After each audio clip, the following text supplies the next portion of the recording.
ਵਾਲੇਕੁਮ ਜੀ ਐਨ ਪਿਆਰ ਭਰੀ ਸਤਿ ਸ਼੍ਰੀ ਅਕਾਲ ਆਦਾਬ। ਮੈਂ ਹਾਂ ਤੁਹਾਡਾ ਆਪਣਾ ਹੋਸਟ ਸ਼ਾਹਿਦ ਸ਼ਬੀਰ ਬਾਬਾ ਜੀ। ਇਹ ਜਿਹੜੀ ਪੁਰਾਤਨ ਤੁਸੀਂ ਤਸਵੀਰ ਦੇਖ ਰਹੇ ਹੋ ਇਹ ਤਕਰੀਬਨ ਕੋਈ 110 ਸਾਲ ਪੁਰਾਣੀ ਹੈ ਜੀ। ਇਹ ਜਿਹੜੀ ਤਸਵੀਰ ਹੈ ਇਹ ਹੈ ਰਘੂਨਾਥ ਟੈਂਪਲਸ ਦੀ ਜਾਂ ਗੁਰਦੁਆਰਾ ਕੰਪਲੈਕਸ ਬਾਗ ਸਰਦਾਰਾਂ ਦੀ। ਜੀ ਹਾਂ ਜੀ, ਬਾਗ ਸਰਦਾਰਾਂ ਰਾਵਲਪਿੰਡੀ ਦੀ ਗੱਲ ਕਰ ਰਹੇ ਹਾਂ, ਜਿਹਦੇ ਤੇ ਮੈਂ ਪਿਛਲੇ 12 ਸਾਲ ਤੋਂ ਕੰਮ ਕਰ ਰਿਹਾ ਹਾਂ ਜੀ। ਇਹ ਰਘੂਨਾਥ ਟੈਂਪਲਸ ਜਿਹੜੇ ਨੇ ਸਰ ਰਾਏ ਬਹਾਦਰ ਸੁਜਾਨ ਸਿੰਘ ਰਈਸੇ ਆਜ਼ਮ ਰਾਵਲਪਿੰਡੀ ਜਿਹੜੇ ਨੇ ਇਹ ਉਹਨਾਂ ਨੇ ਬਣਵਾਏ ਸੀ ਔਰ ਇੱਥੇ ਉਹਨਾਂ ਨੇ ਏਕਤਾ ਦਾ ਮੁਜ਼ਾਹਰਾ ਕੀਤਾ, ਹਿੰਦੂ ਸਿੱਖ ਸੰਗਤਾਂ ਨੂੰ ਇਕੱਠਾ ਕੀਤਾ, ਇੱਕ ਨਾਮਵਰ ਸ਼ਖਸੀਅਤ ਹੋਏ ਨੇ। ਇਹ ਅੰਸ਼ ਵੰਸ਼ ਹਨ ਮਹਾਰਾਜਾ ਰਣਜੀਤ ਸਿੰਘ ਦੇ ਇੱਕ ਕਰਨਲ ਦੇ। ਇਹ ਦੇਖੋ ਤੁਸੀਂ ਇੱਥੇ ਇਹਨਾਂ ਦਾ ਨਾਮ ਵੀ ਲਿਖਿਆ ਹੈ, ਰਾਏ ਬਹਾਦਰ ਸਰਦਾਰ ਸੁਜਾਨ ਸਿੰਘ। ਇਹ ਟੈਂਪਲਸ ਦੇ ਸ਼ੇਡਸ ਦੇ ਉੱਤੇ ਵਿਕਟੋਰੀਅਨ ਸਟਾਈਲ ਦੇ ਉੱਤੇ ਜਿਹੜੀ ਲੱਗੀ ਹੋਈ ਹੈ ਉਹਦੇ ਵਿੱਚ ਲਿਖਿਆ ਹੋਇਆ। ਇਹ ਟੈਂਪਲਸ ਕੰਪਲੈਕਸ ਦੇ ਪੂਰੇ ਤੁਸੀਂ ਓਵਰਵਿਊ ਦੇਖ ਰਹੇ ਹੋ। ਬਹੁਤ ਹੀ ਸੋਹਣਾ ਕੰਪਲੈਕਸ ਬਣਿਆ ਹੋਇਆ ਔਰ ਰਾਵਲਪਿੰਡੀ ਸ਼ਹਿਰ ਦਾ ਸਭ ਤੋਂ ਵੱਡਾ ਮੰਦਿਰ ਗੁਰਦੁਆਰਾ ਕੰਪਲੈਕਸ ਹੈ, ਜਿਹਨੂੰ ਕਿ ਰਘੂਨਾਥ ਟੈਂਪਲਸ ਜਿਹੜਾ ਹੈ ਉਹ ਨਾਮ ਦਿੱਤਾ ਗਿਆ ਸੀ। ਜਦ ਬ੍ਰਿਟਿਸ਼ ਰਾਜ ਜਦ ਬ੍ਰਿਟਿਸ਼ ਰਾਜ ਸ਼ੁਰੂ ਹੁੰਦਾ ਹੈ ਔਰ ਪੀਕ 'ਤੇ ਜਾਂਦਾ ਹੈ ਤਾਂ ਉਸ ਵੇਲੇ ਸਰ ਰਾਏ ਬਹਾਦਰ ਸੁਜਾਨ ਸਿੰਘ ਜਿਹੜੇ ਨੇ ਉਹ ਇਹ ਟੈਂਪਲ ਜਿਹੜੇ ਨੇ ਸੰਗਤਾਂ ਦੀ ਖਿਦਮਤ ਵਾਸਤੇ ਬਣਾਉਂਦੇ ਨੇ ਔਰ ਬਹੁਤ ਹੀ ਵੱਡਾ ਵਿਸ਼ਾਲ ਇੱਕ ਹਾਲ ਬਣਾਇਆ ਜਾਂਦਾ ਹੈ। 2 ਮੰਦਿਰ ਯਾਨੀ ਕਿ ਕ੍ਰਿਸ਼ਨਾ ਮੰਦਿਰ ਔਰ ਸ਼ਿਵ ਮੰਦਿਰ ਬਣਾਇਆ ਜਾਂਦਾ ਔਰ ਸੈਂਟਰ ਦੇ ਵਿੱਚ ਗੁਰਦੁਆਰਾ ਕੰਪਲੈਕਸ ਬਣਾਇਆ ਜਾਂਦਾ ਔਰ ਦੋਵਾਂ ਕਮਿਊਨਿਟੀਜ਼ ਦਾ ਜਿਸ ਵੇਲੇ ਵੀ ਕੋਈ ਵੱਡਾ ਦਿਹਾੜਾ ਆਉਂਦਾ ਸੀ ਤੇ ਉਸ ਵੇਲੇ ਸਾਰੇ ਪ੍ਰੋਗਰਾਮਸ ਜਿਹੜੇ ਸਨ ਉਹ ਇੱਥੇ ਮਿੱਥੇ ਜਾਂਦੇ ਸਨ। ਇਹ ਕੰਪਲੈਕਸ 47 ਤੋਂ ਬਾਅਦ ਬਹੁਤ ਅਰਸਾ ਵੀਰਾਨ ਰਿਹਾ, ਫਿਰ ਇਹ ਪੁਲਿਸ ਡਿਪਾਰਟਮੈਂਟ ਨੂੰ ਦਿੱਤਾ ਗਿਆ ਔਰ ਪੁਲਿਸ ਡਿਪਾਰਟਮੈਂਟ ਇਹਦੀ ਦੇਖ ਰੇਖ ਕਰਦੀ ਰਹੀ, ਲੇਕਿਨ ਆਰਕੀਟੈਕਚਰ ਆਪਣੀ ਜਗ੍ਹਾ ਦੇ ਉੱਤੇ ਬਿਲਕੁਲ ਮਹਿਫੂਜ਼ ਰਿਹਾ। ਇਸ ਪਿਕਚਰ 'ਚ ਤੁਸੀਂ ਦੇਖ ਸਕਦੇ ਹੋ ਦੁਨੀਆ ਦਾ ਯੂਨੀਕ ਜਿਹੜਾ ਸਰੋਵਰ ਵੀ ਹੈ, ਫਿਰ ਉਸ ਤੋਂ ਬਾਅਦ ਇੱਥੇ ਇੱਕ ਸਮਾਧ ਵੀ ਹੈ ਔਰ ਉਸ ਤੋਂ ਬਾਅਦ ਤੁਸੀਂ ਦੇਖੋ ਕਿ ਗੋਲਡ ਪਲੇਟਡ ਜਿਹੜੇ ਕਰਾਊਨਸ ਨੇ ਇਹਦੇ ਉੱਤੇ ਲੱਗੀਆਂ ਹੋਈਆਂ, ਕਲਗੀਆਂ ਲੱਗੀਆਂ ਹੋਈਆਂ ਨੇ ਉਹ ਨਜ਼ਰ ਆ ਰਹੀਆਂ ਨੇ। ਇਹ ਸਰੋਵਰ ਕਿਉਂ ਨਾਯਾਬ ਕਹਿ ਰਿਹਾ, ਇਹ ਤੁਸੀਂ ਦੇਖੋ, ਇਹਦੀ ਸ਼ੇਪ ਦੇਖੋ ਤੁਸੀਂ, ਕਿੱਡੀ ਸੋਹਣੀ ਸ਼ੇਪ ਹੈ। ਸ਼ਾਇਦ ਇੰਨਾ ਸੋਹਣਾ ਔਰ ਮਾਡਰਨ ਆਰਕੀਟੈਕਚਰ ਦੇ ਵਿੱਚ ਕੋਈ ਵੀ ਸਰੋਵਰ ਜਿਹੜਾ ਹੈ ਦਰਬਾਰ ਸਾਹਿਬ ਕਰਤਾਰਪੁਰ ਤੋਂ ਪਹਿਲੇ ਨਹੀਂ ਮਿਲਦਾ। ਆਪਾਂ ਇਹਦੇ 'ਤੇ ਆਵਾਜ਼ ਚੁੱਕੀ ਸੀ 2012 ਦੇ ਵਿੱਚ। ਸਭ ਤੋਂ ਪਹਿਲੇ ਤੁਸੀਂ ਦੇਖੋ ਇਹਦੇ ਉੱਤੇ ਲੱਗੇ ਹੋਏ ਜਿਹੜੀਆਂ ਘੜੇ ਨੇ ਜਾਂ ਗਾਗਰਾਂ ਨੇ ਉਹ ਕਿੱਡੀਆਂ ਸੋਹਣੀਆਂ ਲਿਸ਼ਕ ਰਹੀਆਂ ਨੇ ਔਰ ਗੋਲਡ ਪਲੇਟਡ ਨੇ। ਅੱਜ ਤੱਕ ਇਸ ਬਿਲਡਿੰਗ ਦੇ ਅੰਦਰ ਜੋ ਹੈ ਜਿਵੇਂ ਹੈ ਉਸੇ ਤਰ੍ਹਾਂ ਹੈ। ਇਹ ਤੁਸੀਂ ਬਾਗ ਸਰਦਾਰਾਂ ਰੋਡ ਦੇ ਉੱਤੋਂ ਤੁਸੀਂ ਦੇਖੋ, ਜਿਹੜੀ ਹੈ ਬਾਹਰ ਰੋਡ ਦੇ ਉੱਤੇ ਖੜੇ ਹੋ ਕੇ ਦੇਖੋ ਤਾਂ ਤੁਹਾਨੂੰ ਇੰਨਾ ਹਿੱਸਾ ਨਜ਼ਰ ਆਉਂਦਾ ਸੀ ਜੋ ਕਿ ਹੁਣ ਨਹੀਂ ਰਿਹਾ ਔਰ ਇਹਦੇ ਅੱਗੇ ਇੱਕ ਬਿਲਡਿੰਗ ਬਹੁਤ ਵੱਡੀ ਬਣ ਗਈ ਹੈ ਜਿੱਥੋਂ ਕਿ ਤੁਹਾਨੂੰ ਨਜ਼ਰ ਨਹੀਂ ਆਉਂਦਾ ਹੈ ਕੰਪਲੈਕਸ। ਇਹ ਪੂਰੇ ਕੰਪਲੈਕਸ ਦੀ ਜਿਹੜੀ ਹੈ ਸਾਈਡ ਪਿਕਚਰ ਹੈ। ਇਹ ਆਪਾਂ 2015, 16 ਔਰ 17 ਦੇ ਵਿੱਚ ਜਿਹੜੀਆਂ ਫੋਟੋ ਵਾਕਸ ਕਰਵਾਈਆਂ ਨੇ ਇਹ ਉਹਨਾਂ ਦੇ ਦੌਰਾਨ ਅਸੀਂ ਖਿੱਚੀਆਂ ਹੋਈਆਂ ਸਾਡੀਆਂ ਤਸਵੀਰਾਂ ਨੇ, ਜਿਹਦੇ ਵਿੱਚ ਪਾਕਿਸਤਾਨ ਹੈਰੀਟੇਜ ਕਲੱਬ ਦੇ ਮੈਂਬਰਸ ਜਿਹੜੇ ਸਨ ਉਹ ਨਾਲ ਸਨ ਔਰ ਉਹਨਾਂ ਨੇ ਸੋਹਣੀਆਂ ਸੋਹਣੀਆਂ ਤਸਵੀਰਾਂ ਜਿਹੜੀਆਂ ਬਣਾਈਆਂ ਔਰ ਉੱਥੋਂ ਇਹ ਕੰਮ ਚੱਕਣ ਹੋਇਆ ਔਰ ਲੋਕਾਂ ਨੂੰ ਪਤਾ ਲੱਗਾ। ਸਰ ਰਾਏ ਬਹਾਦਰ ਸੁਜਾਨ ਸਿੰਘ ਨੇ ਇੱਕ ਬਹੁਤ ਵੱਡਾ ਕੰਮ ਕੀਤਾ ਸੀ ਕਿ ਦਰਬਾਰ ਸਾਹਿਬ ਅੰਮ੍ਰਿਤਸਰ ਦੇ ਵਿੱਚ ਇਲੈਕਟ੍ਰਿਕਸਿਟੀ ਯਾਨੀ ਕਿ ਬਿਜਲੀ ਨਹੀਂ ਸੀ ਅਤੇ ਇਹਨਾਂ ਨੇ ਆਪਣਾ ਯੋਗਦਾਨ ਜਿਹੜਾ ਸੀ ਬ੍ਰਿਟਿਸ਼ ਪੀਰੀਅਡ ਦੇ ਵਿੱਚ ਬਿਜਲੀ ਜਿਹੜੀ ਹੈ ਉਹ ਪਹੁੰਚਾਈ ਸੀ ਦਰਬਾਰ ਸਾਹਿਬ ਅੰਮ੍ਰਿਤਸਰ ਦੇ ਵਿੱਚ ਸਭ ਤੋਂ ਪਹਿਲੇ। ਇਸ ਲਈ ਸੰਗਤਾਂ ਕਾਫੀ ਨਿੰਦਿਆ ਵੀ ਕਰਦੀਆਂ ਨੇ ਕਿ ਅੰਗਰੇਜ਼ਾਂ ਦੇ ਗੁਲਾਮ ਤੇ ਇਹ ਉਹ, ਲੇਕਿਨ ਇਹਨਾਂ ਦੀਆਂ ਸੇਵਾਵਾਂ ਬਹੁਤ ਵੱਡੀਆਂ ਸਨ। ਸਭ ਤੋਂ ਵੱਡੀ ਪ੍ਰੋਪਰਟੀ ਵੀ ਸੀ ਇਹਨਾਂ ਦੀ ਦੇ ਅੰਦਰ। ਠੀਕ ਹੈ ਜੀ।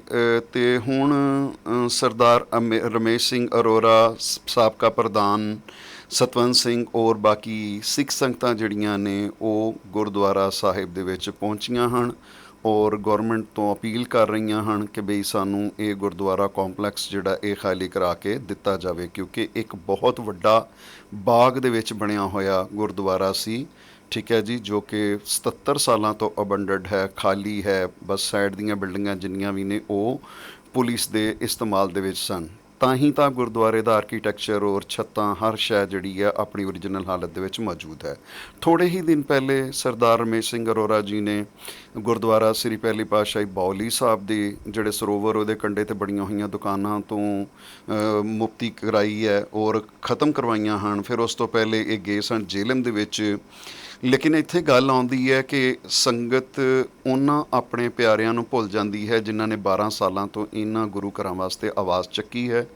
ਜਿਨ੍ਹਾਂ ਲੋਕਾਂ ਨੇ ਤੇ ਫੋਟੋ ਵਾਕਾਂ ਕਰਵਾਈਆਂ ਹਨ ਉਹਨਾਂ ਨੂੰ ਬੁਲਾਉਣਾ ਤੱਕ ਇਹਨਾਂ ਪ੍ਰੋਗਰਾਮਾਂ ਦੇ ਵਿੱਚ ਉਹ ਪਸੰਦ ਨਹੀਂ ਕਰਦੇ, ਨਾ ਹੀ ਕੰਨੀ ਸੰਨੀ ਕਿਸੇ ਨੂੰ ਖਬਰ ਹੋਣ ਦਿੰਦੇ ਨੇ ਕਿ ਅਸੀਂ ਕਿੱਥੇ ਚੱਲੇ ਹਾਂ। ਇਹ ਬਹੁਤ ਮਾੜੀ ਗੱਲ ਹੈ। ਇਹ ਮੈਨੂੰ ਬਹੁਤ ਅਫਸੋਸ ਨਾਲ ਅੱਜ ਮੈਂ ਕਹਿ ਰਿਹਾ, ਕਿਉਂਕਿ ਰਮੇਸ਼ ਜੀ ਵੀ ਮੇਰੇ ਵੱਡੇ ਭਾਈ ਨੇ ਅਤੇ ਸਰਦਾਰ ਸਤਵੰਤ ਸਿੰਘ ਜੀ ਦੀ ਮਿਹਰਬਾਨੀ ਦੇ ਨਾਲ ਇਹ ਵੀਡੀਓਜ਼ ਮੇਰੇ ਤੱਕ ਪਹੁੰਚੀਆਂ ਨੇ। ਅਤੇ ਮੈਂ ਇਹੀ ਕਹਾਂਗਾ ਕਿ ਪਲੀਜ਼ ਅਗਰ ਤੁਸੀਂ ਕੋਈ ਵੀ ਇੱਦਾਂ ਦਾ ਕੰਮ ਕਰਦੇ ਹੋ ਤਾਂ ਉੱਥੇ ਦੇ ਇਤਿਹਾਸਕਾਰਾਂ ਨੂੰ ਜ਼ਰੂਰ ਖਬਰ ਦਿਓ ਜਿਨ੍ਹਾਂ ਨੇ ਇਹਨਾਂ ਦੇ ਉੱਤੇ ਕੰਮ ਕੀਤਾ। ਅੱਜ ਤੁਸੀਂ ਇੱਥੇ ਤੱਕ ਪਹੁੰਚੇ ਅਤੇ ਉਹਦੇ ਪਿੱਛੇ ਸਾਡੀ ਢੇਰ ਸਾਰੀ 12 ਸਾਲਾਂ ਦੀ ਰਿਸਰਚ ਹੈ, ਕਿਉਂਕਿ ਅੱਜ ਨਵੇਂ ਮੁੰਡੇ ਉੱਠਦੇ ਨੇ, ਕਾਪੀ ਪੇਸਟਿੰਗ ਕਰ ਰਹੇ ਨੇ। ਜੋ ਅਸੀਂ 12 ਸਾਲ ਪਹਿਲੇ ਕੰਮ ਕੀਤਾ ਹੈ ਉਹਨੂੰ ਨਿੱਕੇ ਵਲੌਗਸ ਦੇ ਵਿੱਚ ਪਾ ਕੇ ਅਤੇ ਉਹ ਆਪਣੀ ਰਿਸਰਚ ਸ਼ੋਅ ਕਰਦੇ ਨੇ। ਠੀਕ ਹੈ, ਹਰ ਇੱਕ ਬੰਦੇ ਦੀ ਇੱਕ ਆਪਣੀ ਕ੍ਰੈਡੀਬਿਲਿਟੀ ਹੈ, ਲੇਕਿਨ ਕਮ ਅਜ਼ ਕਮ ਜਿਹੜੇ ਲੋਕ 12 ਸਾਲਾਂ ਤੋਂ ਜਾਂ 10 ਸਾਲਾਂ ਤੋਂ ਉੱਥੇ ਰਿਸਰਚ ਕਰ ਰਹੇ ਨੇ ਉਹਨਾਂ ਨੂੰ ਜ਼ਰੂਰ ਦੱਸੋ, ਤਾਂ ਕਿ ਤੁਹਾਨੂੰ ਆ ਕੇ ਸਹੀ ਤਰ੍ਹਾਂ ਗਾਈਡ ਕਰ ਸਕਣ ਔਰ ਤੁਸੀਂ ਆਪਣੀ ਸੇਵਾ ਸੰਭਾਲ ਜਿਹੜੀ ਹੈ ਉਹ ਕਰਵਾਓ। ਔਰ ਕਾਰ ਸੇਵਾ ਜਿਹੜੀ ਹੈ ਹੋਣੀ ਵੀ ਬਹੁਤ ਜ਼ਿਆਦਾ ਜ਼ਰੂਰੀ ਹੈ। ਆਵਾਜ਼ ਵੀ ਆਪਾਂ ਇਸੇ ਲਈ ਚੱਕਦੇ ਹਾਂ ਕਿ ਇਹਨਾਂ ਸਥਾਨਾਂ ਦੀ ਜਿਹੜੀ ਹੈ ਦੇਖ ਰੇਖ ਹੋ ਸਕੇ। ਅਤੇ ਸੰਗਤ ਅੱਜ ਹੁੰਮ ਹਮਾ ਕੇ ਜਿਹੜਾ ਹੈ ਜੁਲਾਈ ਦੀ 30 ਤਰੀਕ ਨੂੰ ਜਿਹੜੀ ਹੈ ਆਪਣੇ ਸਾਡੇ ਮਿਨਿਸਟਰ ਨੇ, ਸਿੱਖ ਮਿਨਿਸਟਰ ਰਮੇਸ਼ ਸਿੰਘ ਅਰੋੜਾ ਜੀ ਦੇ ਨਾਲ ਉੱਥੇ ਪਹੁੰਚੇ।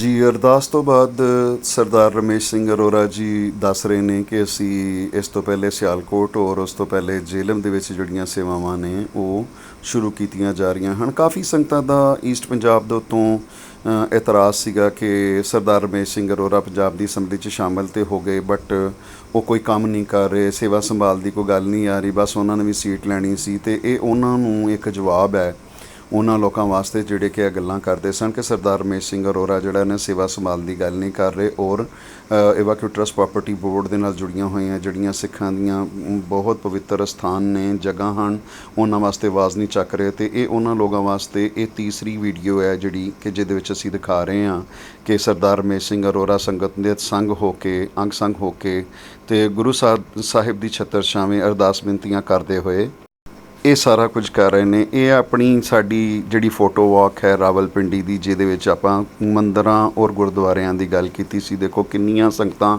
ਸਾਡੇ ਨਾਲ ਜੁੜੀਆਂ ਹੋਈਆਂ ਨੇ ਜਿਨ੍ਹਾਂ ਦੀ ਵਜ੍ਹਾ ਦੇ ਨਾਲ ਇਹ ਸਾਰੇ ਦੇ ਸਾਰੇ ਜਿਹੜੇ ਅਸਥਾਨ ਸਨ, ਚਾਹੇ ਮੰਦਰ ਨੇ, ਚਾਹੇ ਗੁਰਦੁਆਰੇ ਨੇ, ਗੁਰਦੁਆਰਾ ਕੰਪਲੈਕਸ ਨੇ, ਠੀਕ ਹੈ ਜੀ, ਨਾਨ ਮੁਸਲਿਮ ਹੈਰੀਟੇਜ ਹੈ, ਉਹ ਸਾਰਾ ਦਾ ਸਾਰਾ ਹਾਈਲਾਈਟ ਕਰਕੇ ਤੁਹਾਡੇ ਤੱਕ ਲੈ ਕੇ ਆਏ, ਤੁਹਾਡੇ ਤੱਕ ਜਾਗਰੂਕ ਕੀਤੀ ਔਰ ਤੁਹਾਨੂੰ ਪਤਾ ਲੱਗਾ। ਔਰ ਮੈਂ ਪਹਿਲਾ ਬੰਦਾ ਸੀ ਜਿਹਨੇ ਦੱਸਿਆ ਸੀ ਕਿ ਵੀ ਇਹਦੇ ਅੰਦਰ ਪ੍ਰਾਇਮਰੀ ਕਲੂਜ਼ ਅੱਜ ਤੱਕ ਮੌਜੂਦ ਹਨ ਕਿ ਸਰ ਰਾਏ ਬਹਾਦਰ ਸੁਜਾਨ ਸਿੰਘ ਨੇ ਕਦੋਂ ਇਹ ਸੇਵਾ ਕੀਤੀ ਅਤੇ ਪਲੇਟ ਵੀ ਲੱਗੀ ਹੋਈ ਹੈ। ਫਿਰ ਉਸ ਤੋਂ ਬਾਅਦ ਇਹਨਾਂ ਦੇ ਉਜੜੇ ਹੋਏ ਸਥਾਨਾਂ ਦੇ ਕਲਰਸ ਜਿਹੜੇ ਨੇ ਉਹਨਾਂ ਨੂੰ ਉਜਾਗਰ ਕੀਤਾ ਕਿ ਵੀ ਕਿਸ ਤਰੀਕੇ ਨਾਲ ਇਹਨਾਂ ਦੀ ਵੈਲਿਊ ਸੀਗੀ, ਕਿਸ ਤਰ੍ਹਾਂ ਇਹ ਇੰਪੋਰਟੈਂਟ ਸਨ ਔਰ ਕਿਸ ਤਰ੍ਹਾਂ ਇਹ ਆਹਿਸਤਾ ਉਜੜ ਗਏ। 47 ਤੋਂ ਲੈ ਕੇ ਹੁਣ ਤੱਕ ਉਜੜੇ ਪਏ ਹੋਏ ਨੇ। ਤੁਸੀਂ ਤਾਰਾਂ ਦੇ ਵਿਚਾਲੇ ਇਹ ਫੋਟੋ ਜਿਹੜੀ ਸੀ ਬਹੁਤ ਪੋਪੂਲਰ ਹੋਈ ਸੀ ਕਿ ਜਿਹਦੇ ਵਿੱਚ ਸਰ ਰਾਏ ਬਹਾਦਰ ਸੁਜਾਨ ਸਿੰਘ ਜੀ ਦਾ ਨਾਮ ਲਿਖਿਆ ਹੋਇਆ ਸੀ। ਸਰ ਰਾਏ ਬਹਾਦਰ ਸੁਜਾਨ ਸਿੰਘ ਇੱਕ ਵੱਡੇ ਮਹਾਨ ਪੁਰਸ਼ ਗੁਜ਼ਰੇ ਨੇ ਰਾਵਲਪਿੰਡੀ ਦੇ ਵਿੱਚ। ਇਹ ਉਹਨਾਂ ਦੀ ਹਵੇਲੀ ਤੋਂ ਗੁਰਦੁਆਰਾ ਕੰਪਲੈਕਸ ਦਾ ਮੰਜ਼ਰ ਹੈ, ਇੱਥੋਂ ਲੈ ਕੇ ਉੱਥੇ ਤੱਕ ਦੀ ਲੈਂਡ ਸਾਰੀ ਦੀ ਸਾਰੀ ਜਿਹੜੀ ਸੀ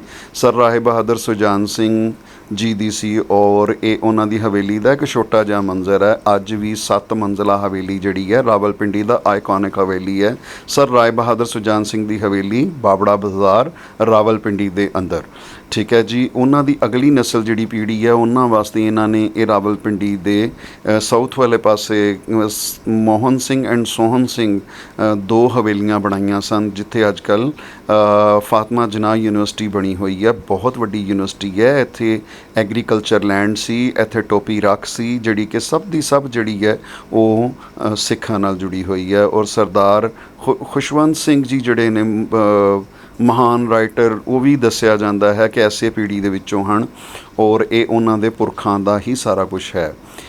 ਅਸਲ ਵਿੱਚ ਅਗਰ ਹਕੀਕਤ ਦੇ ਵਿੱਚ ਤੁਸੀਂ ਗੱਲ ਕਰੋ ਕਿ ਰਾਵਲਪਿੰਡੀ ਜਿਹਨੂੰ ਕਿ ਕਦੀ ਗਜਨੀਪੁਰ ਕਿਹਾ ਜਾਂਦਾ ਸੀ, ਉਹਦੀ ਤਾਰੀਖ ਪੜ੍ਹਨ ਲੱਗੋ ਅਤੇ ਬਹੁਤ ਹੀ ਦੂਰ ਤੱਕ ਹੈ। ਆਪਾਂ ਹਿੰਦ ਸਿੰਧ ਤੋਂ ਸੰਗਤਾਂ ਨੂੰ ਇੱਥੇ ਬੁਲਾ ਕੇ, ਪੂਰੀ ਦੁਨੀਆ 'ਚੋਂ ਬੁਲਾ ਕੇ ਅਤੇ ਰਾਵਲਪਿੰਡੀ ਦੇ ਕਲਚਰ ਐਂਡ ਹੈਰੀਟੇਜ ਦੇ ਵਿੱਚ ਫੋਟੋ ਵਾਕਸ ਵੀ ਕਰਵਾਈਆਂ ਹਨ ਔਰ ਲੋਕਾਂ ਨੂੰ ਇਨਵਾਈਟ ਵੀ ਕਰਦੇ ਹਾਂ। ਟੂਰ ਗਾਈਡ ਜਿਹੜਾ ਉਹ ਵੀ ਸਰਵਿਸ ਪ੍ਰੋਵਾਈਡ ਕੀਤੀ ਜਾਂਦੀ ਹੈ, ਔਰ ਉਹਨਾਂ ਨੂੰ ਨਾਰਥ ਵੈਸਟ ਦੇ ਵਿੱਚ ਖਾਲਸਾ ਪੰਥ ਦਾ ਜਿਹੜਾ ਹੈੱਡਕੁਆਟਰ ਹੈ, ਜਿਹਨੂੰ ਰਾਵਲਪਿੰਡੀ ਕਿਹਾ ਜਾਂਦਾ ਸੀ, ਉਹ ਵੀ ਦਿਖਾਇਆ ਜਾਂਦਾ ਹੈ। ਤਾਂ ਸੰਗਤ ਤੋਂ ਬੇਨਤੀ ਹੈ ਕਿ ਜਦੋਂ ਵੀ ਇੱਦਾਂ ਦਾ ਕੰਮ ਹੁੰਦਾ ਤੇ ਉਹਨਾਂ ਲੋਕਾਂ ਨੂੰ ਜ਼ਰੂਰ ਯਾਦ ਕਰਿਆ ਕਰੋ ਜਿਨ੍ਹਾਂ ਨੇ ਇਹਦੇ 'ਤੇ 12-14 ਸਾਲਾਂ ਤੋਂ ਕੰਮ ਕੀਤਾ ਹੈ ਔਰ ਇਹਨਾਂ ਚੀਜ਼ਾਂ ਨੂੰ ਹਾਈਲਾਈਟ ਕੀਤਾ ਹੈ।